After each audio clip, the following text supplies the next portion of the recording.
Hey, happy Thanksgiving. Did you think I'd be here today? I debated. I debated whether or not to be here, but in the end, this is something I like to do. What is this? I don't know. It's the live stream. It's the Deerwood Realty live stream. It happens. It's been happening every night at 9 o'clock for a while now. Sometimes on Saturdays and Sundays, it doesn't happen at 9 o'clock. It happens a little earlier. Should we get it out of the way right up front? Today is Thanksgiving. We need to be thankful. I want to read what I want to be thankful for. I'm most thankful for those who continue to watch me to try and figure out how to do a compelling live stream. My real estate clients who motivate me to do better, and my family. Nothing gets done without my family. That's it. That's what I'm most thankful for tonight. If you see this dot on my head right there, I got hit with a rock while I was working in the basement. You all know about the basement. Oh, I've got updates. We'll get to them. For those of you who don't know me and have stumbled on my channel, my name is John Shank. I am the founder and managing broker of Deerwood Realty in St. Louis, Missouri. We're a small, very small, just me, residential real estate brokerage. We focus on helping buyers buy homes and sellers selling theirs. And that I do a live stream, Deerwood Realty live stream. We talk a lot about pop culture. We talk a lot about real estate. These things interest me. We go off on some mental expeditions. You know, I'm not the sharpest tool in the shed. I've kind of figured that out over my life. The more I learn, the less I know. I'll go with that. But I mean, everything. I mean, we're trying to make sense of a world that is just nonsensical. So it's kind of fun. You should hang out with me. Like I said, 9 o'clock, pretty much every night during the week for sure. And then on the weekends, it gets a little dicey depending on what I've got to do. But I am a real estate agent. I mean, like, that's what I do every day. I do actually have some skin in the game here. Am I worried about the housing collapse? I don't know. I mean, just to start off, you have to understand, I started my own brokerage. Okay. Any money I get, I have to put back into my brokerage. I mean, if I want to continue. So, like, have I had bad years? Oh my God. Name one year that hasn't been a bad year. The last 2 years have been pretty darn good, but not like you'd think. Let me explain it to you just a little bit. Most people think, I'm sorry, I'm reorganizing everything on my desk. Maybe it's a nervous twitch.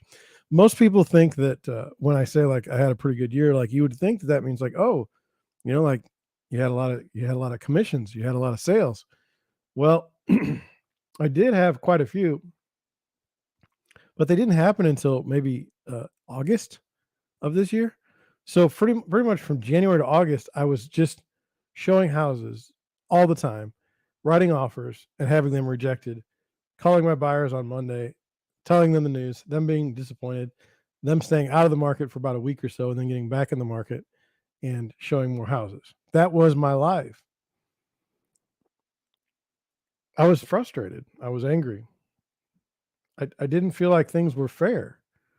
By fair, I meant fair for anyone, like fair for the buyers, fair for the sellers, fair for anyone.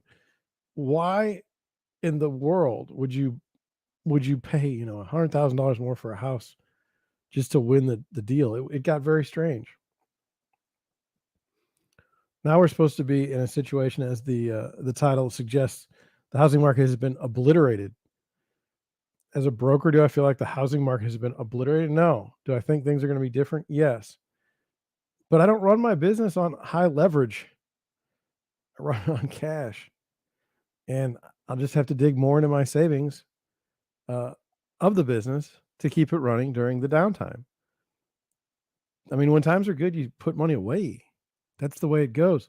The people that don't are the ones that go out of business. I don't want to go out of business. This is my livelihood. This is what I do. It's not an easy job. It's not an easy job. I had someone say to me, I had to get into a competitive law school. I had to get my I had to take my oh darn it, what's it called? The law exam, the bar exam. Nothing as stressful as buying a new house. Nothing. And I get to deal with that, if not on a daily basis, at least a weekly basis. Um, it is stressful. It is tough. Will we get through this? Yes. Why? We got through it in 2007. Are people going to stop buying houses?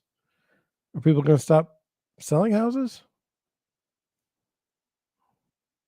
It's like a part. I mean, it's just like going to the grocery store. You buy groceries. You have to buy groceries. You got to eat. You got to live in a house. You don't have to live in a house. You can rent. But I mean, if half the country needs housing and they're going to buy or sell, I mean, it's going to be that way. Now, there will be competition. Obviously, I'm not going to beat you if you've got like a sister that's a real estate agent. You're probably going to use her when you go to buy or sell your house. I get that, unless you don't like your sister. And then if you use me instead of your sister's not going to like you either. I'll be quite honest. I don't know. I am thankful. But it doesn't always come out right. I don't like the commercialization of being thankful. I do live my life kind of with some level of gratitude. I don't know. But it's Thanksgiving. You say, John, why are you streaming on Thanksgiving? Well, I mean, seriously, I've gotten to that point in my life where I don't care. I really don't care about what's on TV today. I didn't care about the football games. I didn't care about anything, and I just don't. I just would prefer to stream. I prefer to get myself out there in front of a group of people and just, go over things that I see. Now, will I get banned from YouTube? I don't know. When you see what's going on with Twitter and how they're unlocking and unblocking accounts, okay, and then you realize that kind of Facebook, YouTube, and Twitter used to all just gang up on somebody and deplatform them completely. It's like eye-opening what has been taken from people. Now you say, well, they're all right wingers and all this stuff, and it's like I'm not interested in that argument. People are just being removed from a digital town square, and it's just weird. So, we're going to be proud and we're going to be happy with what we have now. If we misspeak and we get thrown off the platform, it happens.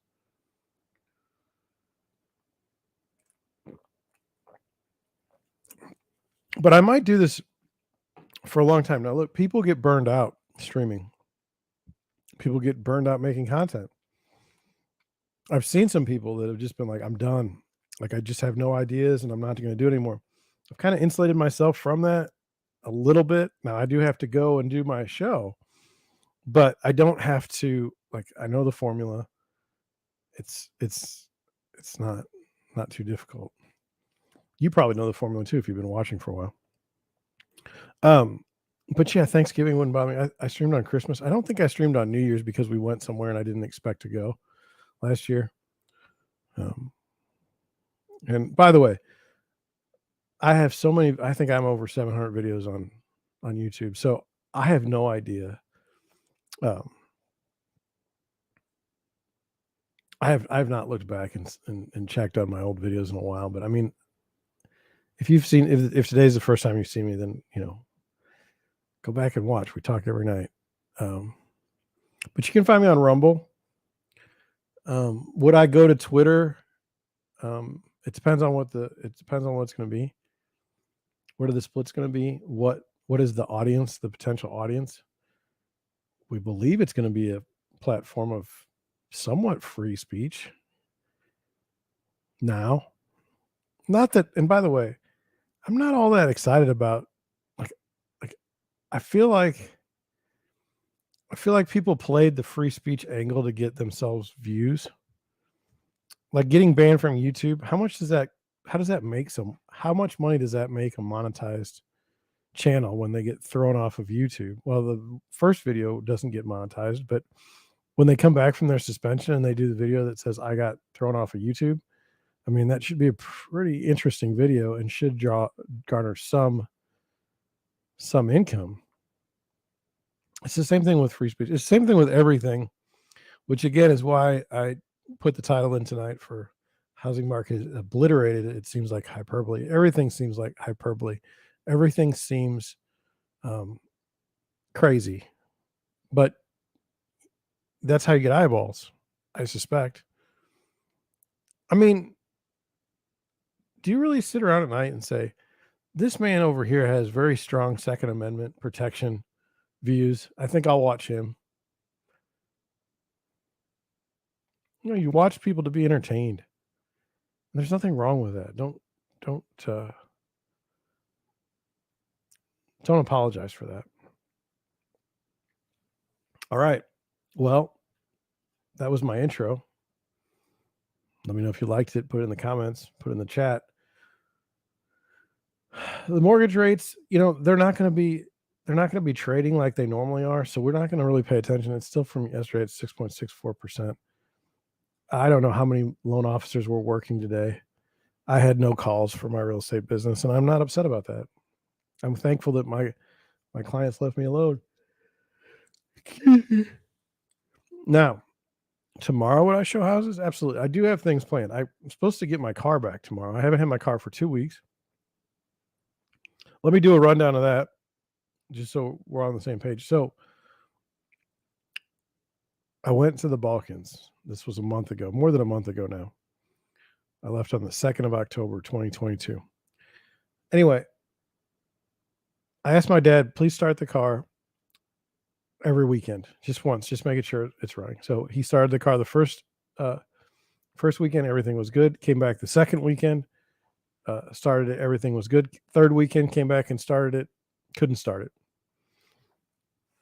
Dad didn't know I had a jump pack in the house, so he called the tow truck, had him tow it to my favorite shop. My shop said it's got to be the starter, alternator, and the serpentine belt and the battery. I said, well, that seems like it's not, but whatever.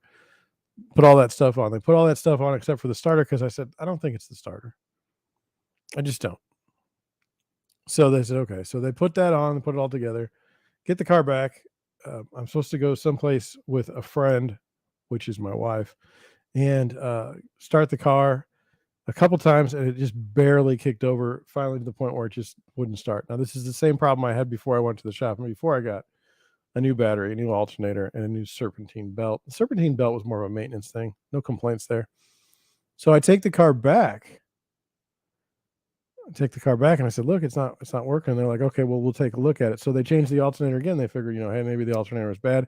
And they changed the voltage regulator. Didn't even charge me. Nice folks. So anyway, a couple days later, I'm getting ready to go to another place. And the car is just not wanting to start. It snows that day in St. Louis, and it's like 20 degrees, and the car just nothing. So I get it started, and I take it out to the shop. This was, I'm going to say that this was Monday, 2 weeks ago. So not last Monday. No, it's been in the shop for a week. Okay, so Monday of last week. So it happened over the weekend. So I took it so they'd be ready to work on it on Monday. So now I got it at the shop, and they're like, it needs a software update. The software is not telling the car to charge. Okay, so then we were like, we're gonna get a guy to come in and program it. It should be done by tomorrow afternoon. Okay, cool.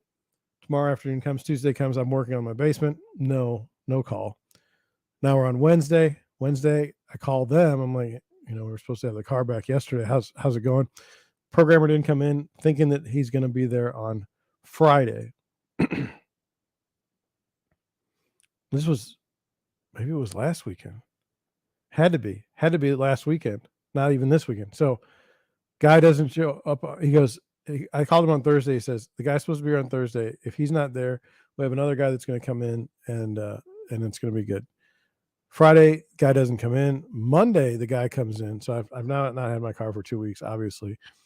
And so Monday I called them about 4:30. I was like, "Hey, you got my car done?" They said, "Well, we did the programming and it didn't work." I said, "Oh, okay." He's like, "I think we need an alternator, just the original uh, OEM, original equipment manufacturer, OEM Subaru alternator, and then it's going to fix everything."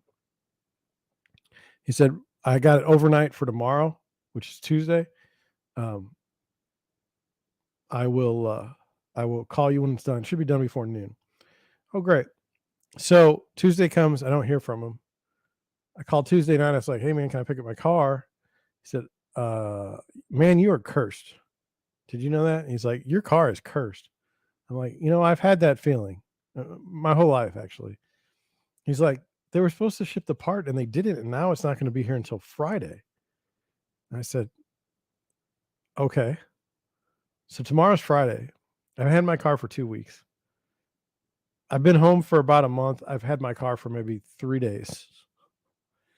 And the last time I got a hole in the seat. I don't know, like I got a rip in the seat, so I'm upset about that. But that's secondary to the fact that I don't even have a car right now. So wish me luck for tomorrow. I'd really like to have a car. It would be really nice.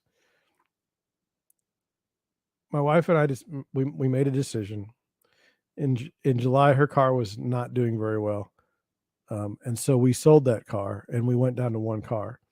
And we didn't want to go buy a new car we won't buy a new car because I'll only pay cash. But we looked at used cars and the prices were just ridiculous. We'd bought a car for our stepdaughter mm, January of maybe 2 years ago. It was a great car and it's really performed better than we could have ever hoped. But now the prices just went ridiculous. And so we stopped. We said, nope, not going to do it. Now, January rolls around, that is on the table. In Missouri, I don't know how it is in your state, but in Missouri, you have to pay property tax and you have to pay that like the whole year. You don't get proration even if you didn't have the car. And so you can save a little money if you buy a car in January, at least get to use the whole property tax versus just come to think of it, that bill's going to be due soon. Anyway, yeah, fingers crossed on that. Let's get to the next problem in my life. The kitchen sewer. We have updates. I'm going to present them as a slide. Hopefully it works. Okay. So this is the area from last night to this morning. I took out, actually, this has got to be this morning. I took out all of the concrete in here. I have to clean this out before I continue. There's the pipe. It's a 2-inch headed to a 3-inch pipe. Okay. And the smell, by the way, is just horrible. I thought the mold was bad. I thought the bleach was bad. This is really, really a problem. Slide 3. Here's all the dirt. Can you believe that? Dirt and concrete I've dug out of this hole. Slide 4 is, look at that. Now, on Monday of last week when I took in my car, that was when we found out I had a collapsed sewer. My wife, oddly enough, when we would go to this picture here, she's like, the sewer's fine. There's no collapse, right? And as you look at it, there's none. But when you go to this spot right here, this was at the bottom. You can see there's a hole right here, and then there's a hole right here. Okay? Sewer's collapsed. Water has been filtering all through my basement floor for the last God knows how many months. Okay? And then here is from I took this is grease has filled up the entire pipe, and this was when the 2-inch was attached to the 3-inch. By the way, when I cut this pipe, I cut it with a Sawzall there. It was so heavy and full of stuff that it actually broke off at the connection. So now I have to dig all this area out, which I'm not looking forward to. Anyway, so that was full. And so I figured, well, shoot, I can't really. How do I explain this? I can't possibly tie on to this with it being so clogged. And so then I cut the 3-inch and look at that. I mean, that is just a mess. I mean, really bad. I'm really concerned. Now, for those of you out there who are in the plumbing business, can I get a sewer guy to come out and clean this? Or does it have to be enclosed in pipe? That's my question. I'm gonna email the people tomorrow. I'm gonna call them tomorrow and see if they can come out. Probably won't be until Monday. But man, that is a mess. And see what I think happens is that stuff is so nasty that when they go down here, like that's what takes the cutter and puts it down in there and causes the hole. I can't prove that. And then here is I took out the pipe. Okay, right here is I don't know that it'll show up on your screen, but anyway, that's where I just want to check something real quick. Oh, that's stupid. Okay. So this is where the pipe that's the 2-inch pipe that's leading that way. This is what I have to cut in that section right there, towards the wall. And then on this other side, that's done. I put a Ziploc bag around the sewer just hoping to get the smell to stop being so bad. But that's what I did today. When I found out that this was broken and when I found out I had to dig more concrete out and rock and everything, it was pretty deflating because it's very hard to I have to cut this with a saw. The saw blade is getting kind of dull, and so that's not good. And then I don't want to spend like you can go to Harbor Freight, but the Harbor Freight I went to didn't have the blade, so that wasn't good. So I had to buy like a regular one at Lowe's. It was like $45. I'm probably gonna have to go back to Lowe's and get a different one, or go back to a different Harbor Freight. And I'm just like, eh, so expensive. Plus, I need somebody to kind of help me like pour water or something on the hole or on the blade so it doesn't get really hot and break down too fast. Tomorrow is almost impossible. I've just found out I have to go to a funeral at 3:30, and it's not it's that doesn't hurt so bad. What really hurts is I've got to well, it hurts actually. It takes my breath away how sad it is, and I'm not going to cry or anything like that and like on in public, but this just hurts. It just hurts. So I also have to put up the Christmas tree lights at my parents' house and mine tomorrow. So I have a full day. Whether I get it all done, I don't know, but it's not going to be originally what I was going to do. My plan was cut the bad section of pipe. Okay. Not today, but soon go to Lowe's or Home Depot and get the pieces of pipe I need to replace it, and then go from there. Now with this sewer issue being clogged, I, I'll just tell you, I'm I'm in a situation where I don't want to remove any more um, sewer unless I really have to because I've got a whole finished basement and I've already had to tear up one room. I mean, I have a subfloor, I have underlayment, I have all this stuff, and I don't want to continue to. Plus, like some of this stuff, like I've got walls, I've got doors. If I get rid of it, I'm gonna be it's gonna be even more difficult. It's not that I have like a whole lot of time for this right now.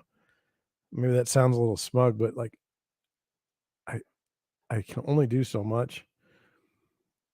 Sunday this week is change the oil in the stepdaughter's car. Saturday is show houses.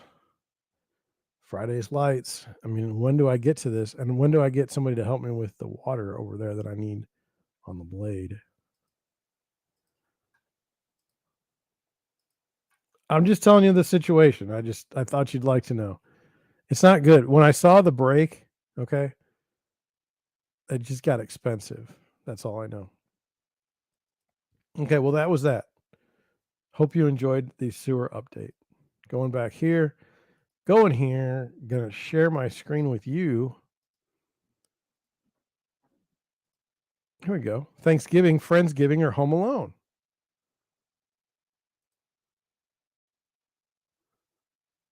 Hmm.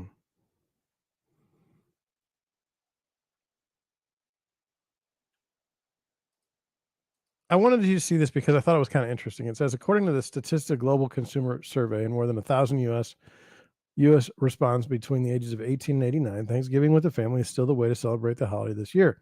Friendsgiving, which I'm not familiar with, but my stepdaughter, the oldest one, does that. Or celebrating Thanksgiving with friends was the next popular plan, with 17% of Americans saying they would celebrate this way. Friendsgiving was most popular with the 25 to 34 age group. See, it's a younger demographic.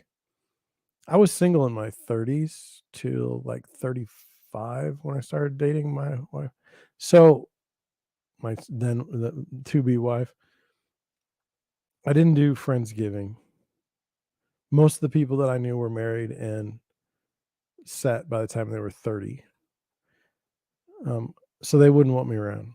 Americans, almost 1 in 8 Americans say they would likely celebrate alone. Here, older Americans were overrepresented. Only 3% said they would not celebrate at all, while 6% planned to be out at a restaurant. So this is depressing. 1 in 8 Americans said they would likely celebrate alone. At our house, we have people that are invited over every year because we're worried that they'd be alone. There were some other people I should have invited that I didn't get around to, and I feel kind of terrible about it. But based on what I know, they did have a place to go. So there was that. And then 3% they would not celebrate at all. I thought that was interesting. And then 6% plan to be out at a restaurant. I don't know what's open today. Do you?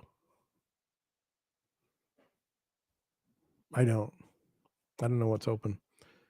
And then I don't know how they get people to work. Now, our local pizza company was like, hey, you can order pizza, so they were working. I don't know. According to the survey, and by the way, the old people by themselves, boy, that would never happen in my family. At least with my grandparents. I would go out on Thanksgiving. My grandma was older and didn't drive, and I would go get her. She lived an hour away. I'd go pick her up, and bring her to our Thanksgiving, and take her home afterwards. That's how that would work out. We would never ever have a family member be alone on Thanksgiving, unless they wanted to be. It says, according to the survey, 64% of respondents thought that the meaning of Thanksgiving was to spend time with the family, while 61% thought it was time to be thankful. So on Thanksgiving, 64% thought that the meaning of Thanksgiving was to spend time with family, while 61% saw it as time to be thankful. I'm part of the 61% that thinks it's a time to be thankful, but I also want to be thankful while spending time with my family. 40% said that they were out to have a good meal. I'd like a good meal for Thanksgiving, and I had a good meal. 18% found meeting and watching football, which I feel sorry for those 18% because the NFL is a total scam. And if you were watching college football, that starts tomorrow, I think. I don't think there's any games tonight. That's also a bit dicey. I mean, like if your whole life revolves around football, I'm sorry. Now, I don't mean that like if you're a football player, if you're a professional athlete, if you make money from the sport, fine. I'm okay with that. But as far as like just being a fan, the NFL hates you as a fan. They want nothing to do with you. They just want TV revenue. They don't care about you. Never have. Well, maybe they did back when they needed like ticket sales in arenas, but anyway, they don't care about you. 17% like to remember the history of the celebration. Do you know the history of Thanksgiving? I have not looked it up in a while. I thought it was. Now look, I'm getting old, so don't make fun of me. I thought it was like the pilgrims were going to die because they didn't have enough food for the winter, and then they made it through or something, or they didn't make it through without the help of the Indians. The Indians brought a bunch of food with them, and they all ate, and everything was cool. That's what our understanding of it is. Now that could be terrible because that's what I was probably taught in school, and people say that's not the real thing. I don't know. I mean, that's what I was taught. Is it true? Does it matter? Is my life any better for having known that information? I don't know. They used to say like you need to learn this because it's going to come in handy someday. And it's like most of this hasn't really come in handy. Most of the stuff I learned in school has not come in handy. Okay. I did want to ask a question. Put it in the chat, put it in the comment section. Look, I saw I've started to see this lately. I saw it two different places and I was uncomfortable by it and I wanted to share it with you. Let me go right here. And watch me forget to go back to the screen like I did 2 nights ago. Anyway, like you're a person, right? Like let's just say you're one of the 64% that want to spend time with your family on Thanksgiving. And let's say that you're one of the, I don't know how many that's going to spend time eating with your family on Thanksgiving. Okay. If you had someone that had memorized talking points for Thanksgiving to back a political candidate or party, would number one, would it ruin your Thanksgiving? Number two, would you have a lower opinion of that person? Number three, would you tell them like, "Hey, come on, we're family. This is bullshit. Like, knock it off." I ask that because I've been seeing it more often lately. The White House put out like, things to talk about, talking points for Thanksgiving. I had a friend of mine put out like ways to counter, uh, talking points for so and so, and it's like, you're not in my family. Number one, my family is well defined. And if any of them brought up talking points during Thanksgiving, I think the entire family, except for the person that thought it was a good idea, would pretty much just say, knock it off. Like, you're out of line. Like, I don't want to hear this. It's Thanksgiving. What is there to gain from talking political points on Thanksgiving? Like, who are you convincing during dinner that your side is the right side or that your point is the most beneficial? Now you say, well, you shouldn't, you should be open to new ideas. No, it's Thanksgiving, like it's traditional. Let's enjoy our meal. Let's have fun with our family. And yeah. Yeah. So I was curious. I, I mean, I don't care if you come from the right or come from the left. I don't think that talking points are the right way to go. I was just curious what you thought. Would you actually do that?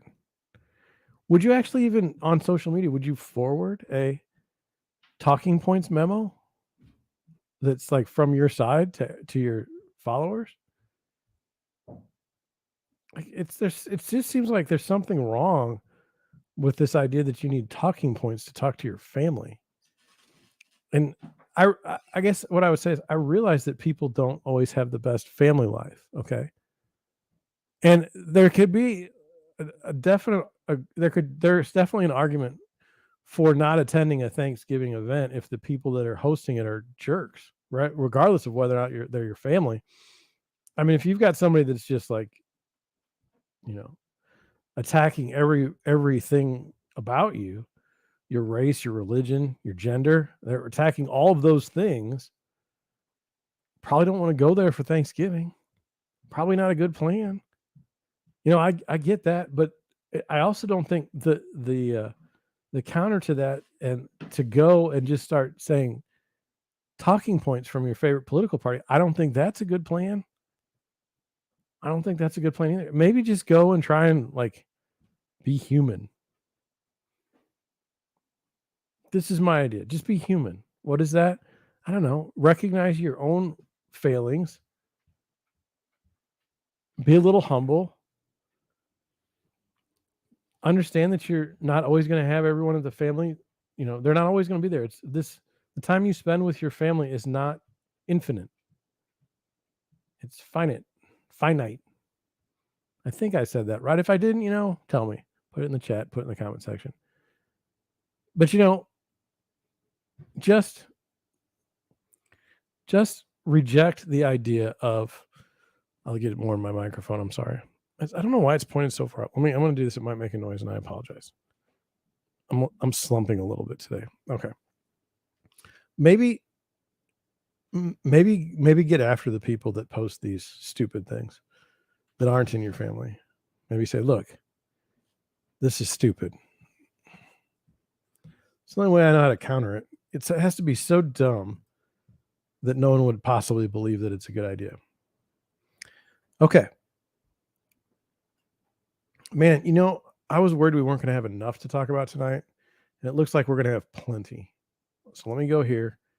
I hate that one. I like that one. Now, I got a story for you. Now, it's an old story. It's from 2007. Now, quick math, 2007. I don't know. What is that? It's a while ago.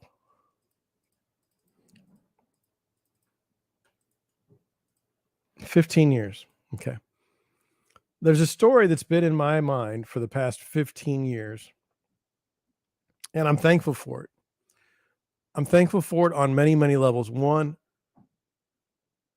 the story was crazy. It was just a wild story, crazy story. I couldn't believe it. Number two, it opened my eyes to how crazy people are, even if they should be well regarded in society. Certainly an astronaut would fit that bill. An astronaut is the pinnacle of what one would want to be as a child, I would think. Like, we all look up to astronauts. The idea that they would go and risk their lives, fantastic. Okay. So that being said, there was a story that came out 15 years ago now, and I'll tell you, I just want to go over it with you. It shapes part of my personality. It shapes kind of how I look at things. Hopefully I haven't spoiled it for you. Hopefully, and by the way, my demographic that's watching my stuff is between the ages of 25 and 34. I suspect that's my main demographic, males. I suspect they may have never heard of this story. And so in that case, I want them to know about it, and I want them to be very, very frightened. There are themes in this story for you guys, and I want it to be a learning experience. I want you to understand just what you're dealing with out there at times. I'm not going to mock the person. I don't think. It's more of like, generally, wow, this person really, really screwed up. Wow. How could somebody do such a thing? And then make sure that I don't date that kind of person. I think that would be good. So here we go. This is, as long as it doesn't, okay. I didn't get blocked from the New York Times. This is the paper of record. It shouldn't be. I don't think they've earned it anymore. I think they've long since become a, I don't know. Let's not get into it, but look, this is a big deal. And I just want you to come along with me on the ride. I don't know if I'll keep the whole thing on it, but I just want you to know about it. Astronaut charged with attempted murder. Now you think, wait a minute, an astronaut charged with attempted murder? That is wild. The police in Orlando, Florida filed attempted murder charges today against Captain Lisa Marie Nowak, a NASA astronaut who the authorities say attacked a rival for another astronaut's affection at the Orlando International Airport on Monday after driving more than 900 miles from Houston to meet her flight. Does that give you enough intrigue? Did you hear about this then? Captain Nowak, a Navy captain who flew on a shuttle mission last summer, so she's been in space. How many people in the world have been in space? This woman has. Was originally arrested on attempted kidnapping and other charges, and a judge initially set a $15,500 bond at court session this morning. But this afternoon, the police filed new charges against her, saying they had evidence that Captain Nowak intended to do serious bodily injury or death to Colleen Shipman, a captain in the Air Force, because she considered Captain Shipman to be a rival in her romance with a fellow NASA astronaut, Commander Bill O'Fellan. We're going with that. O'Fellan. Okay. So what do we have here? We have a love triangle, right? Love triangle. So guys, love triangle is not good. You may say, well, it's great that I have women competing for my affection. No, it's not. It leads to crazy, crazy bad things. When the police arrested Captain Nowak, they found in her possession a steel mallet, a buck knife with a 4-inch blade, a BB gun, and a map to Captain Shipman's house, they said. Now, I remember this story. And I remember thinking, oh my God, what do I have in my trunk? And you know what? There are times when I have all kinds of things in my trunk. Zip ties. Okay.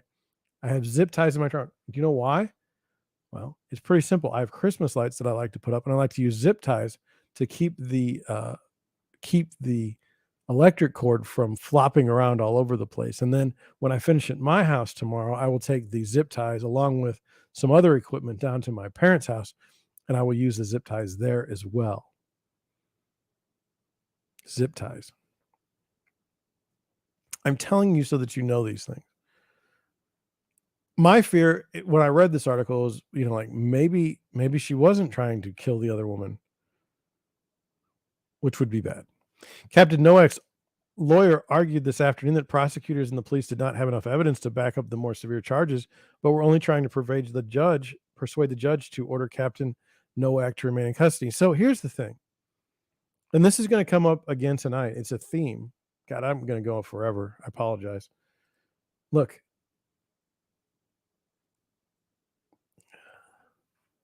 I don't understand the court system. Here's what I know. Innocent until proven guilty, okay? What does that have to do with being in custody? I don't know. My understanding is since you're innocent until proven guilty, as long as you agree to go to court, you're free on bond, okay? Unless you do something seriously heinous, but the seriously heinous part now is always under question. We'll get to that. By the way, again, I disagree with the notion that bodily harm is different than financial harm, any other kind of harm, personal property harm. They're all the same. They're all criminal acts. They should be treated as such.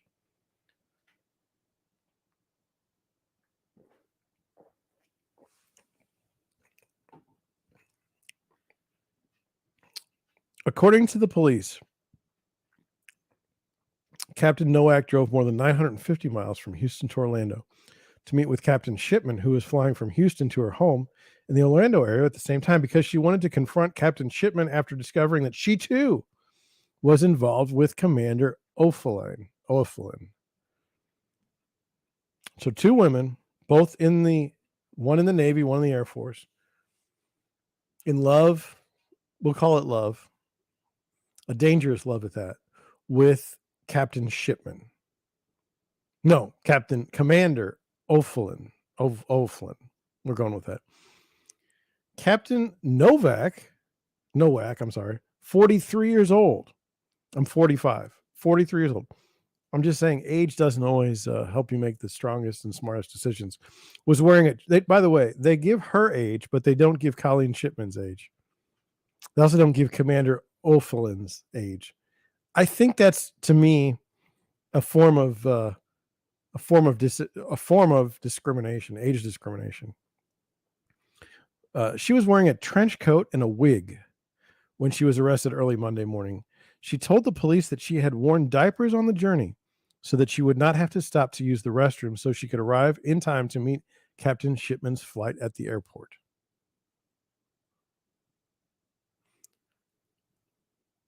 Later, this has been disputed, but the idea that you would wear diapers so that you wouldn't have to stop so that you can confront your lover's other resonates with me. That's crazy. And I mean crazy in the negative type.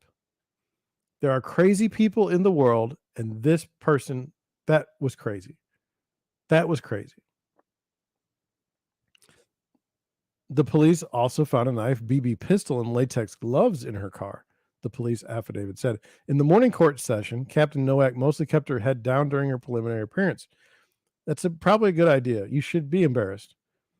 But she nodded and said yes a few times when the judge explained that she was not to have any contact with Captain Shipman. Captain Noack and Captain O'Flynn are listed on the NASA website among the 97 active duty astronauts. Can you believe they have that many active duty astronauts?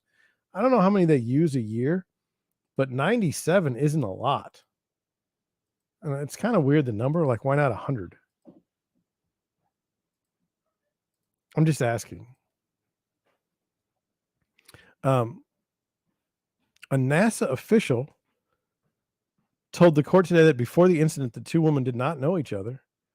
A biography on Captain Nowak on the NASA website says she's married with 3 children. 43, married with 3 children, and chasing after Commander O'Flynn. Captain Shipman is an engineer assigned to the 45th Launch Support Squadron at Patrick Air Force Base near the Kennedy Space Center in Florida. Captain Nowak's superior at NASA, Steve Lindsay, and a fellow astronaut, Chris Ferguson, both appeared in court this morning on her behalf. The men flew to Orlando. They told reporters to support Captain Nowak and his representatives of NASA.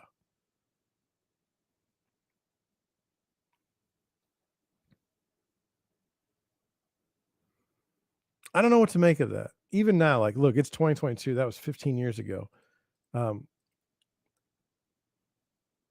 Astronauts are not considered bad people. Like, they're considered like superstars.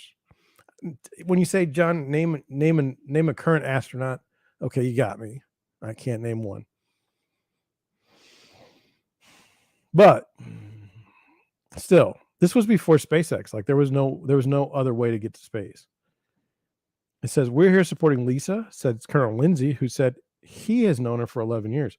Our primary focus is her health and her well-being and taking care of her and keeping her safe and getting her with her family so they can deal with this very private and difficult matter. I know people in my close circle that have supported other people who are terrible people, who have done bad things. Shoe on the other foot test. If I did something horrible, would I want my family to support me, my family or my friends? If I did something horrible, if I accepted what I did, depends on what I did. I don't know if it's like your personal belief system or what it is, but there's certain things that, like, I'm not going to accept. Like, I refuse. Like, it's not. Anyway, it's weird. We'll figure it out someday. Television stations juxtaposed Captain Nowak's official NASA photo showing her smiling broadly in an orange flight suit with a mugshot showing her looking wan and disheveled with a furrowed brow and her hair splayed in all directions. Captain Nowak, a graduate of the United States Naval Academy, who also had a master's degree in aeronautical engineering, operated a robotic arm during the shuttle mission just last July. She had been scheduled to work at the Johnson Space Center on the planned Atlas mission next month, relaying messages to the shuttle crew. Stephanie Shearholtz, I got to make sure that I'm doing it right. A NASA spokeswoman said today that Captain Nowak's status at NASA was placed under a review following her arrest. The Orlando police say Captain Nowak told them that when she learned of Captain Shipman's plan to fly to Orlando, she decided to drive and meet and talk with her. She disguised herself in a dark wig, glasses, and a trench coat to confront Captain Shipman in a parking lot at Orlando International Airport, according to a police affidavit. Crazy. Captain Shipman told police that she noticed a woman following her shortly after arriving on a flight from Houston at about 1 a.m. on Monday. When she was waiting for a bus to take her to the terminal of the parking lot to pick up her car, the two women boarded the same bus, she told police, and got off at the same stop. At the parking lot, Captain Shipman noticed the other woman was following her, she told police, and quickly entered her car after hearing running footsteps behind her. Captain Nowak, with her hood pulled over her head, approached the car window and tried to open the door. "Can you help me, please?" she said to Captain Shipman, according to the affidavit. "My boyfriend was supposed to pick me up, and he is not here. I've been traveling, and it's late. Can you give me a ride to the parking office?" Can you imagine? You're a woman. I think that matters. You're a woman. You're at a rental parking lot at 1 a.m. in the morning. You have a woman that got on the rental bus with you that's dressed in a trench coat and a wig, looking like an idiot. Okay. And now she's asking to get in your car. Now, this is the Good Samaritan problem, right? We're supposed to help others. Are you helping this person here? No. When Shipman said no, but offered to send help, which Captain Nowak declined, asking to use her cell phone instead. Well, can I call someone? No. Captain Shipman told her the battery was dead. When Captain Shipman would not open the door, Captain Nowak began to cry and said she could not hear Captain Shipman, the affidavit said. When Captain Shipman cracked open the window, Captain Nowak sprayed pepper spray into the vehicle. Nuts. Captain Shipman then just drove away and summoned the authorities. Captain Nowak later told police that spraying the pepper spray was stupid, according to the affidavit, and she only wanted to scare Captain Shipman into talking to her. Well, you did not go about that the right way, okay? And honestly, like the whole diaper thing really made this story sensational. Nowak felt she needed to meet with Shipman and discuss the details of their relationship with the male astronaut. In court this morning, Captain Nowak's lawyer, by the way, who's paying for the lawyer, argued that she was an excellent candidate for pretrial release because she had no criminal record and that he saw no attempt to kidnap, but rather an attempt to speak to someone in their vehicle. After driving all night with diapers, wearing diapers to confront this woman. Come on. He said that Captain Nowak had an exemplary record of commitment to her space career in the country, indicating that she could be trusted to return to court and stay away from Captain Shipman. One's good works must count for something, he said. Yes, this is the same argument that was used in the Theranos trial. Oh, but she's done so many great things for society. She made a little mistake.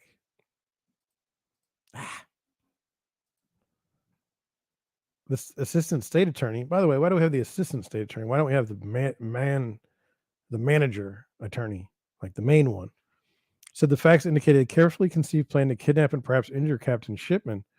Police said Captain Nowak described her relationship with Commander Olfen as more than a working relationship, but less than a romantic relationship. Absolutely ridiculous.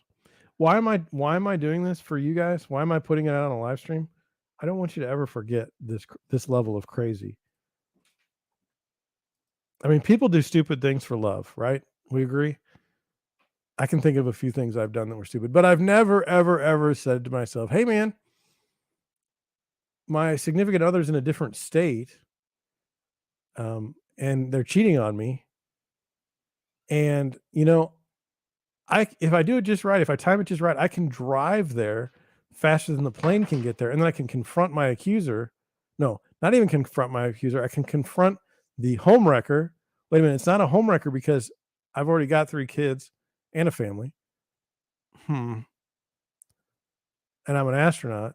But anyway, I'm going to go ahead and put on diapers and I'm going to drive across the country to face this accuser. No, again, not an accuser. Face this person who is with my boyfriend who's not my boyfriend. And I'm 43 years old. This is ridiculous. This is embarrassing. Do I have any sympathy for this woman? No. No. If I were the judge, what would I do based on the evidence I see or was presented to me? No parole. No parole. These people don't need to be out in public. You say, but she's an astronaut. She cares about America. I don't care. Okay, that's ridiculous. She sullied not only her diaper, but the entire NASA program. With me. And you say, well, that's not true, John. People still think highly of NASA. I don't. This is why. Now, if you're working at NASA now, look, it's a good chance that you never saw this. Like it was 15 years ago. But man, what a weird story. And you say, well, you shouldn't paint everyone with the same brush. I agree. Not everyone at NASA is wearing diapers and driving across the country to confront their lover. Okay. And these days, would that happen? I don't know. I'm just so confused and will always be by this story. Astronaut charged with attempted murder. Captain Lisa Marie Nowak. I mean, happy Thanksgiving to you. Happy Thanksgiving. These people are crazy. Moving on to another crazy thing. This is the issue. Like this is the weird thing about America in 2022. Okay. I mean, this is bizarre. Look at this. This Sam Bankman Fried, I don't know what his last, I don't care. On Google, it says the results below are changing quickly. And it's like they're not giving you the information. Is it on your screen? I just want to make sure so it's like it's being throttled. And you say, well, John, that's not proof of anything. Look, I'm looking this up and this is what I get. Okay. Then we go to this. It says howls of outrage after the New York Times confirms SBF, which is that Sam Bankman Fried, is to speak alongside Zelensky and Yellen. Okay. As we discussed last night, this is from Zero Hedge.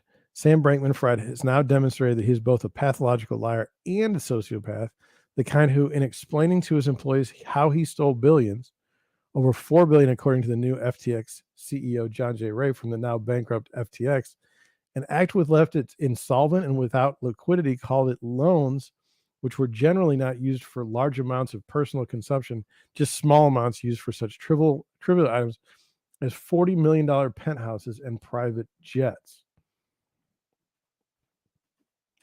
I never intended for this to happen. I did not realize the full extent of the margin position, nor did I realize the magnitude of the risk posed by a hyper-correlated crash. The loans and secondary sales were generally used to reinvest in the business, including buying out Binance, and not for large amounts of personal consumption. The only reason we don't officially call him a criminal just yet is because he has not yet confirmed he used client money from his exchange to fund his personal hedge fund, an act which would cost any other individual decades in jail, but not prominent Democrats like SBF or John Corzine, of course. Plus, it's the U.S. legal system's job to do that, not ours, although we're growing increasingly skeptical this prominent Democratic donor will ever see the inside of a courtroom. This is America in 2022. We have someone that was a huge donor to one political party, and all of a sudden, he's not in jail. All of a sudden, the FBI isn't breaking down his door. All of a sudden, the FBI is not tipping off CNN to film them doing a raid on a political person.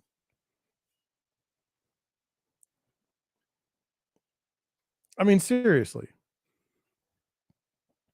It's not just us with much of the entire world. I mean, this is after, like, I don't want to get thrown off YouTube, but look at all the weird stuff that's happened with the justice in our country over the past, say, I don't know, 5 to 7 years. Much of the entire world demanding to know how this corpulent 30-year-old still has not been thrown in prison or at least charged with a variety of crimes. The New York Times just confirmed to the entire world what a farce this one-time paper of record has become, and how it is willing to whore itself out for clicks, not to mention prominent Democrat donors, because moments after SBF tweeted that he will be speaking with Andrew Ross Sorkin moderated New York Times Summit on November 3rd. Can you imagine? Like, and I've been thinking about this.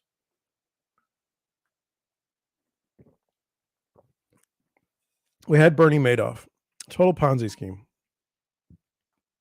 bad person. I mean, bad person. No doubt, right? Goes to jail. They somehow get most of the money back or a lot of it back. Who are the victims here? Who are the victims? And to me, that matters. Where are these victims? Where are the victims' stories? Shouldn't these be profiled in all kinds of, like, spaces?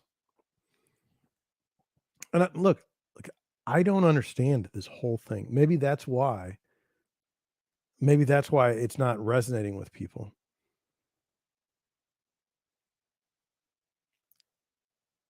Who are these investors that were defrauded? Who lost the money? A lot of folks this is Andrew Ross Sorkin. I've seen him on TV. I don't think anything untoward about him. A lot of folks have been asking if I would still be interviewing the guy at the Deal Book Summit on November 30th. The answer is yes. There are a lot of important questions to be asked and answered. Nothing is off limits. Looking forward to it.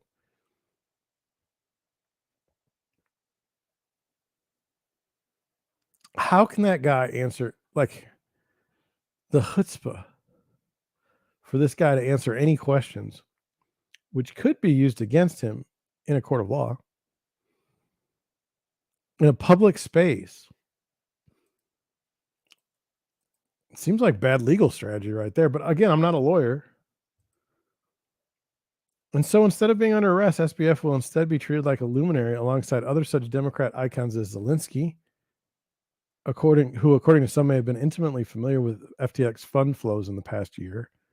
And of course, the woman who, along with Ben Bernanke and Jerome Powell, made it all possible by blowing the biggest asset bubble of all time, Janet Yellen. And while we were certain that the New York Times, which we assume is done writing puff pieces on behalf of SBF after it became a laughingstock last week, would be quick to mercilessly cancel and expel from its prestigious conference anyone who has misgendered some post-op that's just mean, is willing to give this thieving, pathological liar and sociopath a forum in which to profess his innocence to the entire world, and by association with other Democrat celebrities such as this one, to boost standing with a legal system that is clearly as much as a joke as the venue that he will be sharing with the following individuals. Here are the other top business and policy leaders at the New York Times Summit: Eric Adams, Ben Affleck, I don't know, Jerry Cardinal, Shoo Chu, apparently that's the TikTok CEO, Larry Fink, Reed Hastings, Andy Jassy, Van Jones, Scarlett Lewis, Mike Pence. Wow, Mike Pence went there. Great. Benjamin Netanyahu, interesting. Priscilla Sims Brown, Mark Zuckerberg. How did these people make it? Let me just check. The shock, stun, and simply disgusted reactions are still coming in. I mean, this is an absolute joke.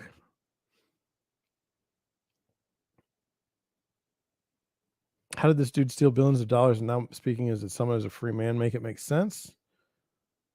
Let's hop on Spaces right now, just me, you, and you, one-on-one. That CNBC, the New York Times, and far-left extremist Andrew Sorkin would be protecting, apologizing, and promoting this guy is zero surprise. I don't have any interest in that.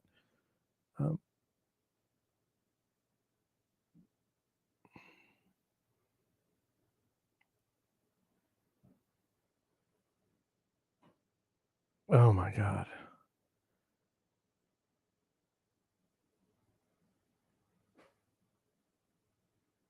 Ugh.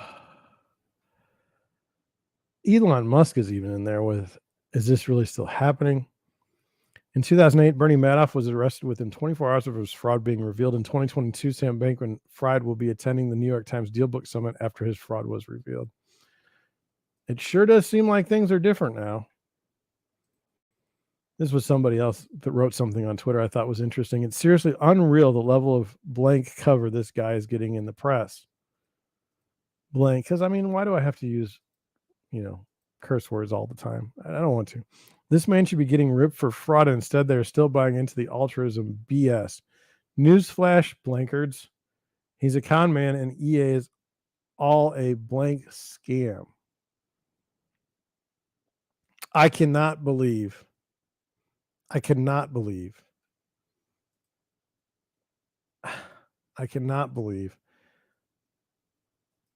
they did the puff piece. I cannot believe he's not been arrested. But I know that we now live in a society where there's different rules for different people. And it used to be like the rich and the powerful were protected, all of them. Now it's only a certain group.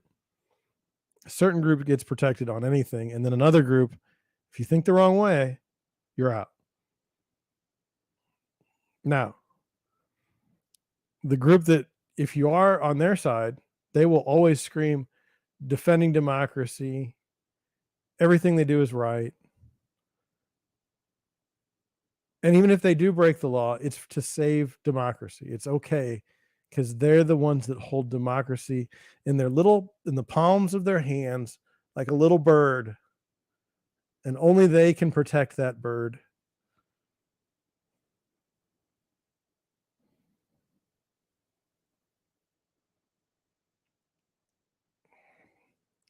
Makes me sick.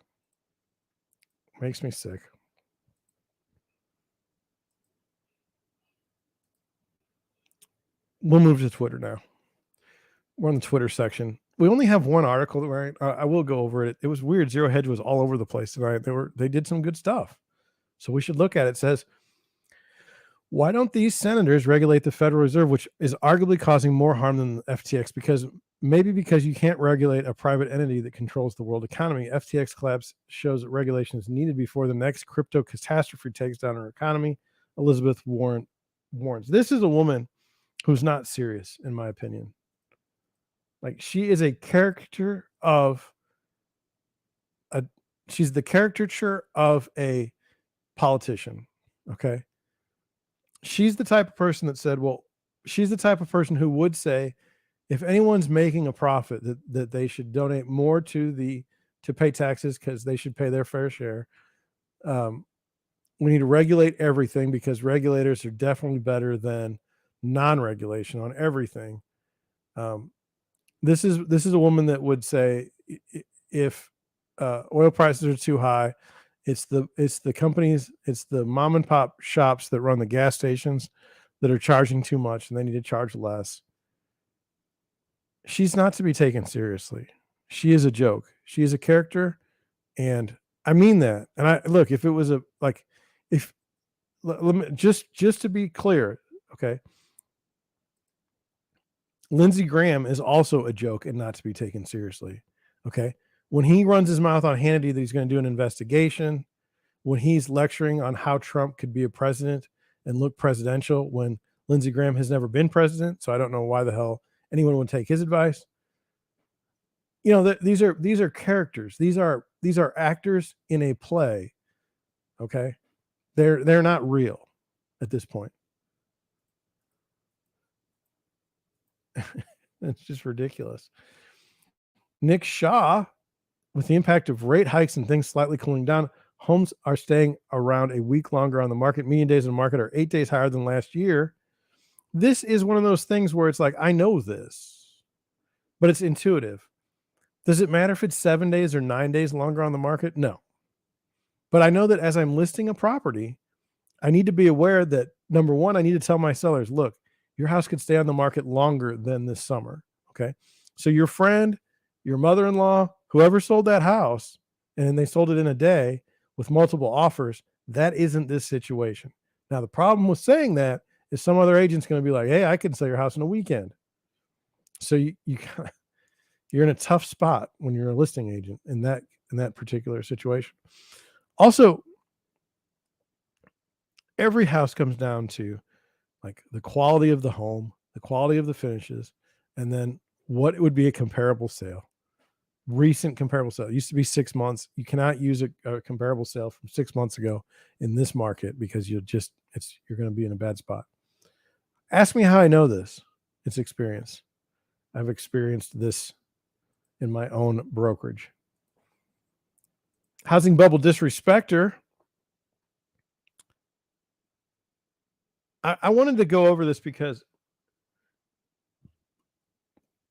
how do I say this?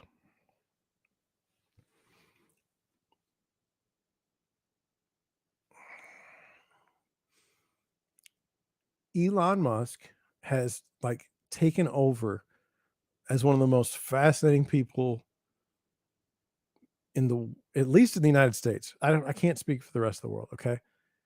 Why has he become one of the most fascinating? Because he does not play his actor role right. He's supposed to be a stodgy billionaire on the left, contributing to closing down any sort of dissent, free speech, or businesses that don't pay green mail to the Democrat Party. And you may say, well, that's kind of harsh, but there's really no way to pay green mail to the Republican Party. They don't do anything. They're totally confused. They basically bring, rubber bands to gunfights. It's really bad. So because Elon Musk is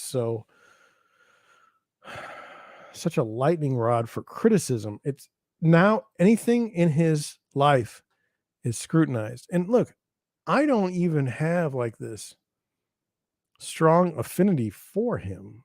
Okay. I think there are some real questions about autopilot, Tesla autopilot. I think there's some real questions there about safety.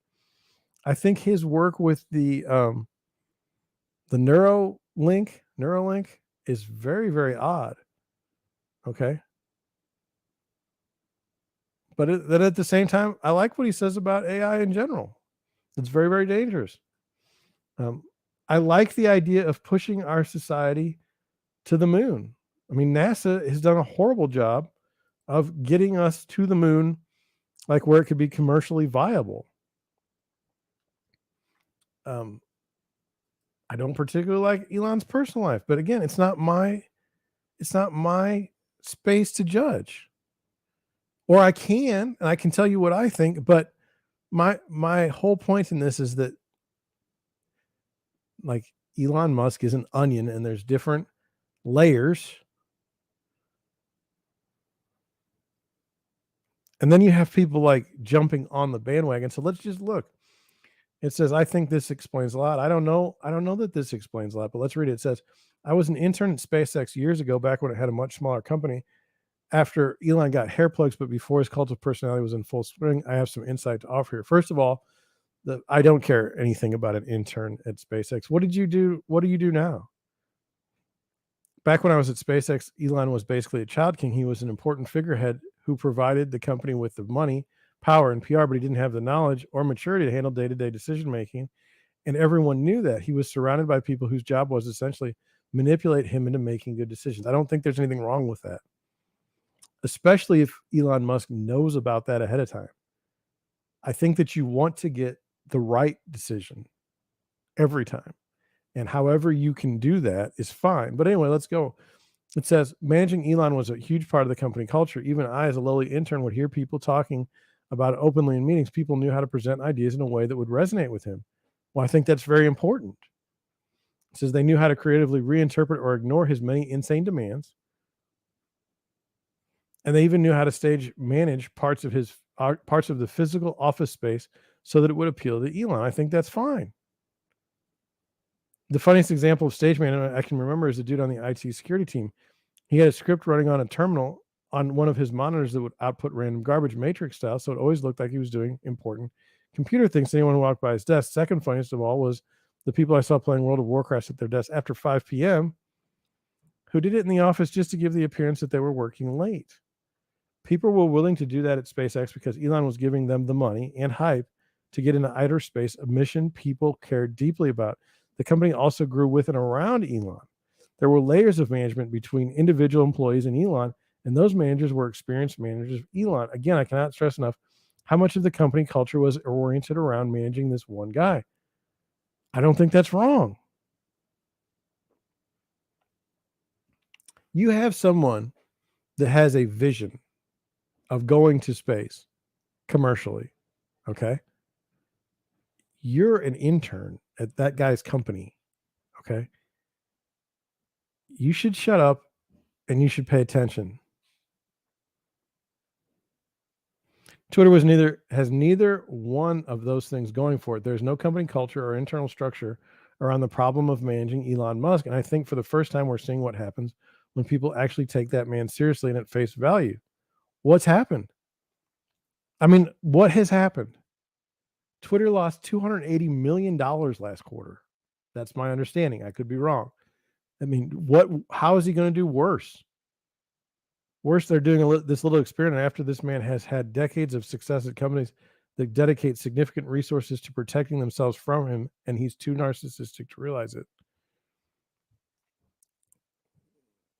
I don't want to say that people that have success are beyond reproach, but this character, I mean, just ridiculous. Just ridiculous. Not serious. It says this is nothing new or different here. This is called managing up, and it's part of being human and working with other humans in an organized group. Absolutely.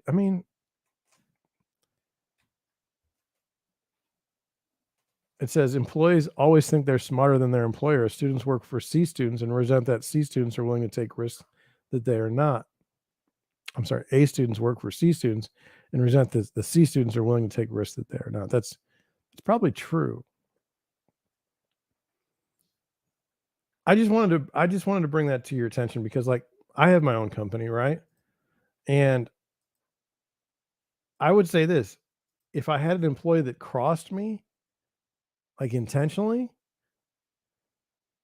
they'd be gone. Now you say, "Well, then you're just gonna get yes men." No, that's not what I meant.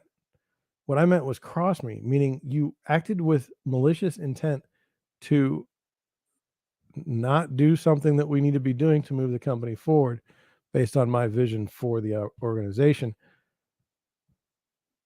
I wouldn't feel sorry for the moment that I fire that person a bit. Look, I have to keep the doors open. That's my primary goal. Okay. It's not to babysit and coddle a bunch of people that aren't doing what they're supposed to be doing anyway. And in fact, in my company, the goal is to make money legally. And when you work here, there's not this like weird space where you don't have a job to do. Like your job is like it's very task oriented. Get these things done today. Get these things done tomorrow. That's it. We don't need to care about any of this other stuff outside the business. Maybe that seems cruel. I don't know. I it's not. It's the way I was raised, and I think it was right. Unusual Whales wrote mortgage debt increased by 282 billion in the third quarter and by 1 trillion from a year earlier to 11.7 trillion. Look, this seems like a bad idea, okay? It seems like what and look, I- I'm not perfect. Here's what I think is happening. It seems like we had free money, okay? But apparently that money wasn't free. And so now we're we're like say we got a dollar, but because of the way how financing works and how interest rates work, for every dollar we got as people, it's like now we have to earn $4 just to come back at even. And like that's not sustainable. And if you look at your credit card rates, you look at your mortgage debt, your credit card debt, and the combination of those things and your savings going down, that cannot portend to good things going forward. Right? Right?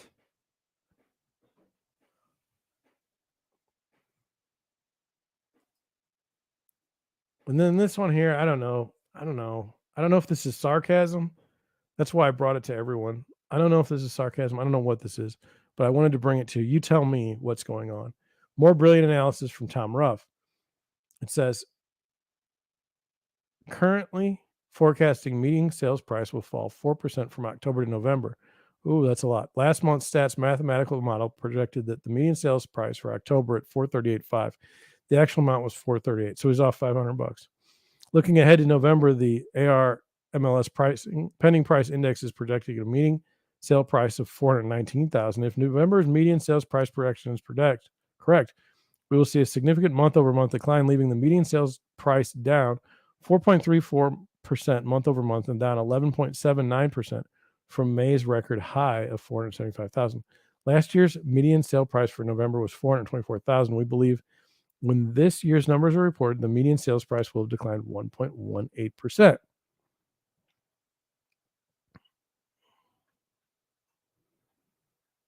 It's going to go down. I don't even know that that was exciting or enlightening or revelatory. Last article for tonight. I thought it was interesting. Let's see if you feel the same. Housing market obliterated. Pending home sales post record drop as dual cancellations, price cuts hit record high. Tell me if what your definition of obliterated means. I'll tell you what mine is. I'll go first. Obliterating means it doesn't exist. There is no housing market. There is no way to even buy a house or sell a house. Like it's completely impossible. Maybe you would call that frozen, but obliterated to me is like it's never coming back. It's blown to smithereens. Okay. Like that one island that they kept bombing, putting off nuclear bombs by, Like that island, you're not probably going to that one for a while. It's been obliterated. But the housing market and obliterated, I think that's hyperbole. Let's look. It says last week we observed that delusion and hope can only last so long, even when one's salary depends on it, as U.S. home builder confidence crashed to COVID lockdown lows in November after failing or refused to see what was obvious to everyone for months and what homebuyers were clearly feeling as prices soared, along with mortgage rates and record low affordability for most Americans. And don't get us started on homebuyer confidence. Just look at the red line, which has taken out all previous record lows, including the post-2006 housing bubble, and hitting record lows every month. Well, slowly but surely, this epic collapse in sentiment is spreading to market metrics. And while it will take between 6 and 9 months for real-time data to reach the badly lagging government-level CPI and PCE data, what's taking place in the U.S. housing market right now is nothing short of a meteor strike, with Redfin reporting in its latest market forecast that as pending home sales fell the most on record in October and deal cancellations and price cuts hit record highs as buyers were spooked by the biggest mortgage rate jump in over 4 decades. But that had already happened and it's already going back down. And I'm not trying to be an apologist. Okay. I think the housing market's going to go down. Okay. But understand it may not. And we don't know how far down. Again, if housing prices raised 50% over 2 years and it goes down 20%, that's a terrible drop, but you're still up.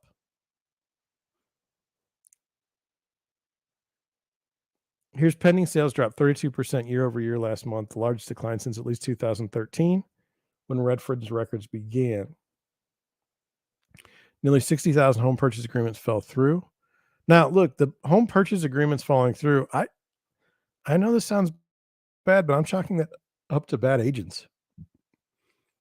Like I have a deal right now. I don't know if it'll go through, but I mean, I would think it would go through. I've done all my diligence on my end that I can.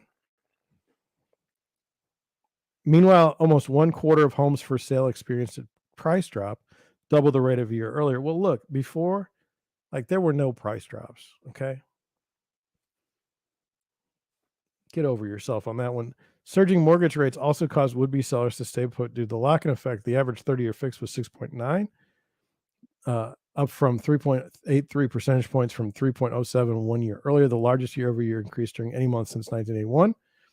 That contributed to a 24% year-over-year drop in new listings, the steepest decrease on record, aside from April 2020, when the onset of the pandemic brought the housing market to a near halt. It was halted for 2 weeks. It said the Fed's action and inflation are causing the housing market to slow at a pace not seen since the financial crisis. There are already early but promising signs that inflation is cooling, which has caused mortgage rates to drop last week. If that progress continues, buyers who recently backed out of deals may return to the market, and sellers may be less inclined to slash their prices. I don't know that matters. Why do you want people to slash the prices of their homes? So buyers can buy them? Like, again, it's like, which side are you playing on this? Are you working for the seller or the buyer? Still, sale prices are only now starting to fall. Sellers, having held out till now, are starting to feel the need for liquidity and are increasingly hitting whatever bid they can see. And while the U.S. median home sale price declined 1.4% month over month, the largest slowdown during any October since 2012, it was still up 4.9% from a year earlier. That will change very soon. Prices may ease as listings linger on the market and competition slows. Homes that sold in October were on the market for median 35 days, up from 21 days a year earlier. And less than half of home buyers' offers written by Redfin agents face competition. That compares with more than 2/3 in October of 2021. It's not good. It's not good. What do you think? I'm going to put the thing right here like that. I'm going to remove it even. What do you think? I mean, there's this argument that says people will not leave 3% mortgages. But let me try to put it out there. If you're borrowing 3% on 100,000, okay, that's not bad. That's not bad. And if you could afford it, that's great. But let's say you're at 3% on like 700,000, and your jobs didn't really allow you to be able to buy that nice of a house. This was all just a play for the most expensive house you could ever purchase, and like If one of you loses your jobs, you are not going to be able to afford to make the payment and you will be foreclosed on. Then what? Then what? It's like, well, you didn't sell your house because you were foreclosed on, but where are you moving? Are you buying another house? If you're buying another house, you're buying a house at 7% interest rates. You're buying half of a house that you could have. Now, the argument there is, well, you're not buying any house, John, because you don't have any money and you've just been bankrupted or foreclosed on. That is the nightmare scenario. I can see that one playing out. No one's talking about it. I'm trying. Well, with that, I'm going to head on out. It's Thanksgiving. It's 10:30 at night, Central Time. We've had a good show. And you know what? We've had a lot of good shows in a row, frankly. I'm happy with the way things are going. I'm thankful. Look, some of you guys watch this stuff like 2 days later, a week later, a month year later, a year later. Thank you. Thank you for watching. It would, it'd be nice if you would subscribe. I would like that. I'd like to get my subscribers up. I think I'm at 124. Be nice to be over 130, but you know what? We'll just keep plugging at it. Thank you for watching. Thank you for listening, and I will catch you on the next one. Bye.